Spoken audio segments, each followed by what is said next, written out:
of parliament, that's a problem. I plan on abolishing. Cause a raw, cause I best the friggin' product you wallow in. And all that talking, I ain't buying what you offering. You balance it. Welcome to 3-Count Commentaries. Let us discuss Survivor Series, the Survivor Series matches that were announced via Twitter. And I'm just going to riff a little bit about the Survivor Series before we get into the matches that were announced and the people who are in it and all this kind of stuff. I think the very fact that these things were announced on Twitter and they put zero television time into it is proof that Survivor Series has fallen off. I think further proof is how they've treated it for the last several years. Now, they have put a lot of effort into these brand versus brand matches, but ultimately these matches have no stakes, which is the lifeblood of a wrestling show. Is you have to have stakes. It has to be something on the line. Over the years, WWE has toyed around with the Survivor Series. Usually there's been some pretty big things that have happened at Survivor Series. Don't get me wrong. The event is a classic event, and it usually has some really big events, some really big things that happen.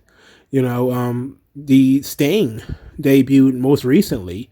You know, the killing off of Eric Bischoff's character, the retiring of Stone Cold Steve Austin. There has been some really interesting stuff that happened at Survivor Series, the first ever Elimination Chamber, that sort of thing. But over the years, especially within the last decade or so, Survivor Series has really suffered because there are no stakes and there is no special reason for you to watch Survivor Series. I mean, it's the classic 10-man tag, which everybody loves. I haven't met anybody who hates the Survivor Series style matches. People like them. They just want something to be won or lost in the match and not just a 10-man tag for the sake of 10-man tags. You know, if it was factions, let's say, that would be dope. You know, if it was you were to pick like a faction of 5-on-5, that would be dope. If it was two guys who are feuding with each other, like it used to be in the late 80s and the early 90s, it would be like two guys who are feuding, like Jake Roberts and Roddy Piper or something like that, and they would be picking partners, and that would be fun. But that's not how it is. It's Raw versus SmackDown, and it's always Raw versus SmackDown. I mean, WWE has 4 brands. Why is it always Raw versus SmackDown? Why couldn't it be Raw versus NXT, Raw versus NXT UK, then Raw versus SmackDown? And then you trade it year after year to keep it fresh. They're always going against somebody differently, as if it's a different team on the calendar. You get different matchups and different storylines, different people on different sides. You know, I thought about it, pitching it kind of like a college football thing, where you would have, like, you know, in college football, you have all these little gimmicks like the Little Brown Jug, which is a gimmick between Michigan and Minnesota games. The winner gets the Little Brown Jug for the year or something like that. And it has to have some type of significance to it. But, you know, WWE doesn't do fun stuff. You know, they're such a large company with such a massive toy box that, and it's kind of like, that's kind of how I feel sometimes. Like, I used to visit my cousins. They always had more money than me. They will always have toys and stuff that I didn't have. They already played with that stuff, so it's boring to them. So I would always try to play with the stuff that they never played. Play the games that they already had that I didn't have. That was boring to them, but it was new to me. And I kind of see how WWE is like that all the time, where they have all of these different toys. Like they have the Walter versus Cesaro matches that's going around Europe right now, currently. And everybody online is looking like, really? You're doing Walter versus Cesaro in 9 televised matches? You're not even going to try to be like, hey, we're going to break this out for NXT UK. We're not going to record it and put it up on NXT UK. Like, why not? What's the reason why you wouldn't put up Cesaro versus Walter on NXT UK? I mean, why wouldn't you do that? Why wouldn't you set it up for a takeover or something like that? Why wouldn't you do that? You know, and it's these basic questions that, you know, come to people's minds when you have this gigantic company and you can literally book whatever you want. So you kind of come up with this concept of, you have all these guys under contract. You could do whatever you want, and you choose to be boring. You choose to make Survivor Series absolute garbage because you don't want to do anything with it. The concept is dead. The Raw versus SmackDown matches is dead. Nobody cares about this stuff. And that's why they released it on Twitter. Because nobody cares. They didn't even care enough to put it on TV. So but you're selling tickets to the event. That's the thing. You're going to be selling tickets to this event, but you clearly don't care about it. And you clearly don't think we should care about it. It's not even being billed as Raw versus SmackDown, all-star teams. Because if that was the case, then it wouldn't be 2 weeks after the draft or 3 weeks after the draft or whatever. It would be before the draft.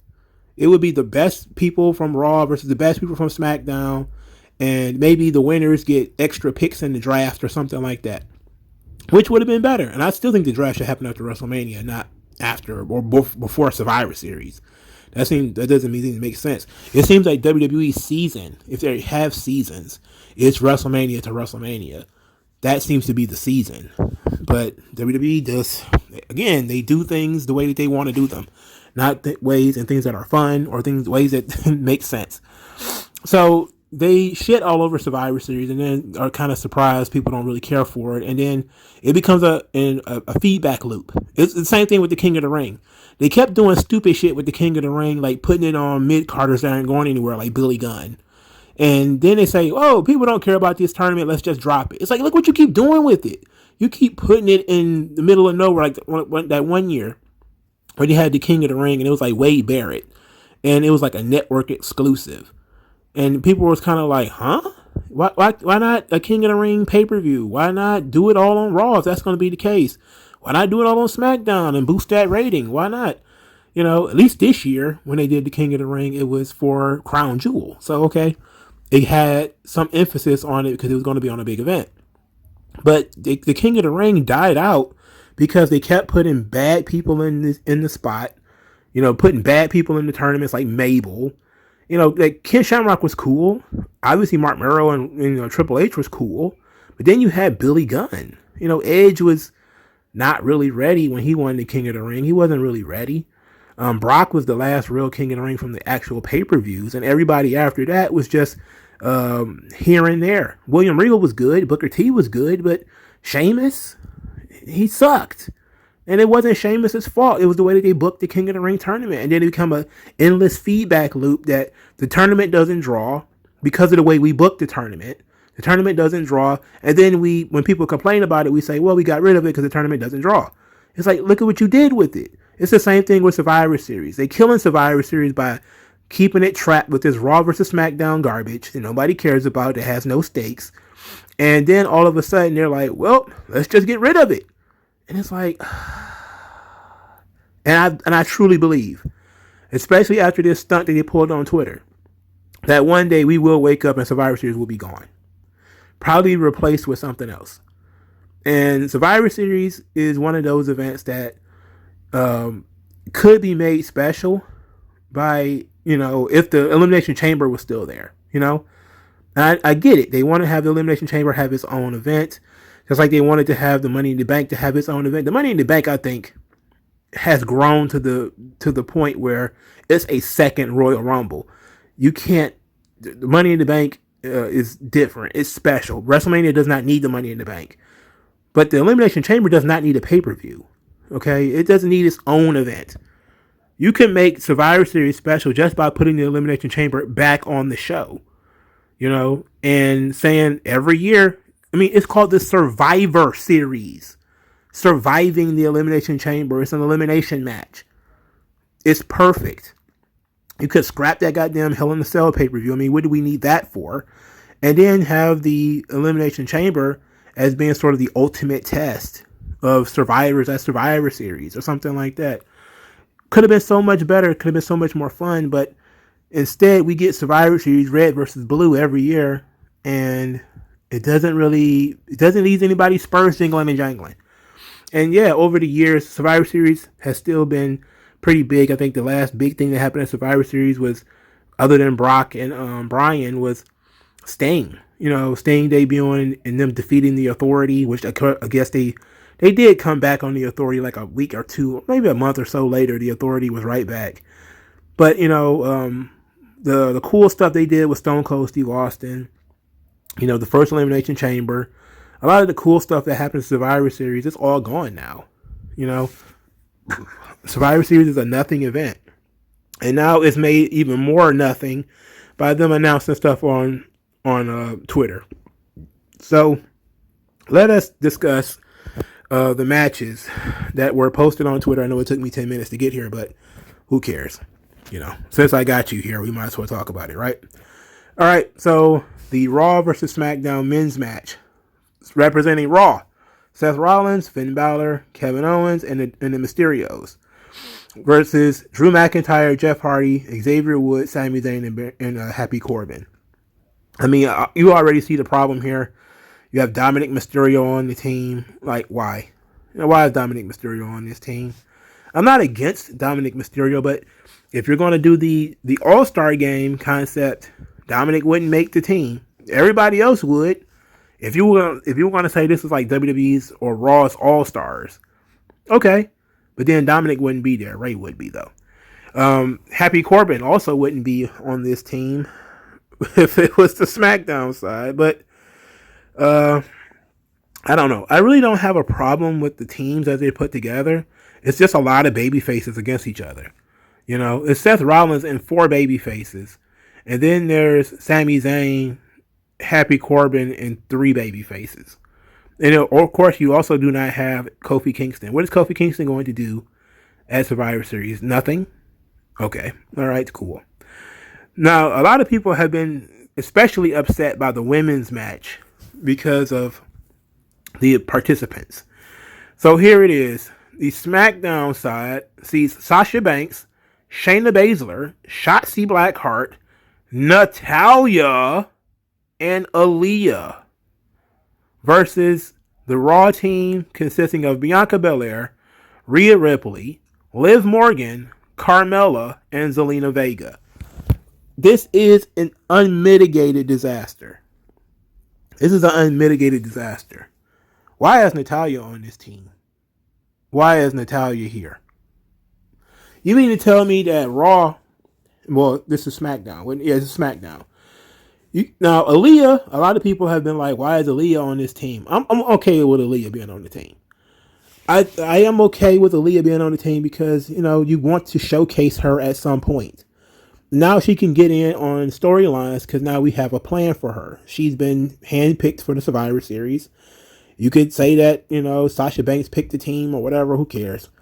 But you do have Shotzi and Sasha on the same team. That's a Can They Coexist pay-per-view, Big 4 pay-per-view edition. That's the shits. This is the shits.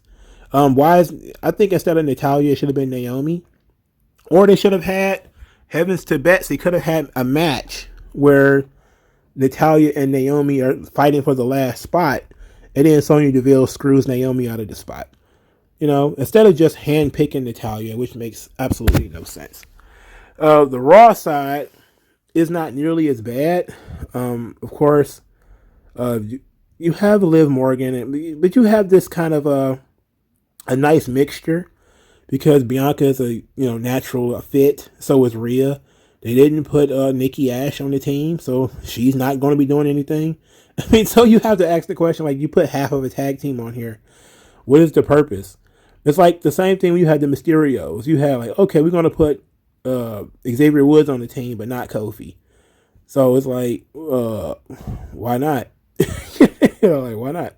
So in the women's thing, the Raw side is fine. I don't have no problem with the Raw side. Liv Morgan, Carmella, and Zelina Vega are really good choices.